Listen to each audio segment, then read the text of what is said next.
Welcome back. Wildfires, blizzards, and floods. We see a lot of natural disasters here in Colorado. The Cameron Peak Fire in Larimer County has already claimed at least 24 homes this summer, and it's only 4% contained.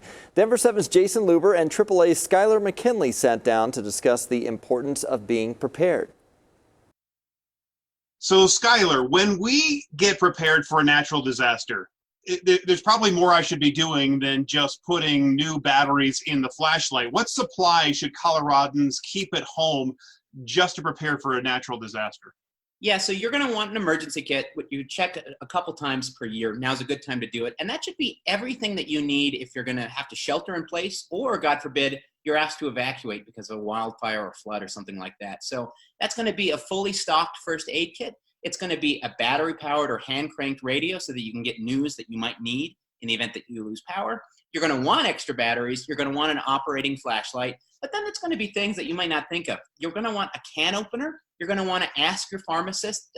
Say you're building an emergency kit and you need extra medicines or prescriptions just in case. Then you're going to want a 3-day supply of non-perishable food and water. And the good rule of thumb for water is 1 gallon of water per person per day. Finally, make sure you keep similar supplies in your car for an emergency, as well as flares, comfortable shoes, and a backpack in case you might have to get out of your car and go somewhere on foot. Have cash. Cash is really important to have, and copies of your most important papers. So that's going to be ID, insurance documents. Make sure you keep those on hand in case you have to evacuate quickly. I keep copies of those hidden in my car. And besides gathering all those supplies, we probably need to know about escape routes and other issues if there is an emergency where we can just get going really fast. How else can we prepare for these?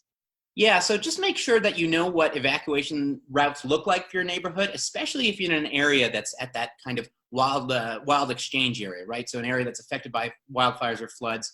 Know where you should go, how you should get there. Local officials will have maps of all that, especially in smaller communities. Make sure you're signed up for emergency alerts and warnings. Those will come in on your phone if there's service, or you might listen to them by radio. You can sign up at ready.gov for alerts. God forbid, if anybody ever gets affected by a natural disaster, a fire or a flood, something like that, what can we do to speed up the recovery process when we want to go through that? Yeah, insurance is here to help you get back on your feet from these situations, but insurance needs to know what you've lost. So you want to create a home inventory. This is a lot more interesting and exciting and quicker than it sounds. Just walk through your home and take video of everything. You can do this on your smartphone. Take photos of all your possessions, video of all your possessions, pull together copies of sales receipts if you've got them, and then do something like email all of this, that video, those photos, those receipts, email that to yourself or store them off-site somewhere. Don't keep the only copy in your home. Now's also a good time in September to check in with your insurance agent, specifically because this is what insurance is for, is to help you get back on your feet. We can help you find a local agent who's going to really work to understand you, your needs, your coverage, where you live, what risks you're subject to at AAA.com/insurance.